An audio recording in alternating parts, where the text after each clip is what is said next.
নিজের ভুলের কারণে যখন নিজেকে প্রবলেম ফেস করতে হয়। এই চুড়ির অর্ডারটা আমি গত রবিবার মানে ডিসেম্বরের ২১ তারিখে নিই। আর অর্ডারটা নেওয়ার পর আমি সোমবারে চলে যাই ট্যুরে। আর তখন আমার মনে হয় যে আমার একটা অর্ডার ছিল।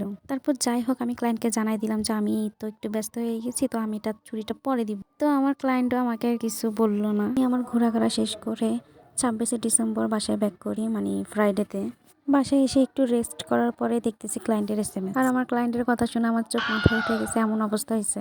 ওনার ওয়াইফের বার্থডে জানুয়ারির ১ তারিখে, আর উনি চুড়িগুলো অর্ডার করছিল বার্থডে গিফট দেওয়ার জন্য। আর আমি তখন বড় টেনশনে পড়ে গেছি যে কখন বানাবো, কখন এগুলো ঢাকায় পাঠাবো। তো আর কি করে, রেস্টেজ বাদ দিয়ে চুড়ি আর জুয়েলারিগুলো বানাতে বসে গেলাম। আর যেহেতু সব আমার একা একা করতে হয়, যার কারণে আমি একটু প্রেশারের মধ্যেও পড়ে গেছিলাম। আর শনিবারের মধ্যে আমি আমার সকল কাজ কমপ্লিট করে ফেলছিলাম। আর এবার আমার লাকটা এত ভালো ছিল, আমি রবিবার সকাল ১০টা বাজে পিক আপ রিকোয়েস্ট দিই, আর তারা বিকেলে আমার পার্সেলটা নিয়ে যায়।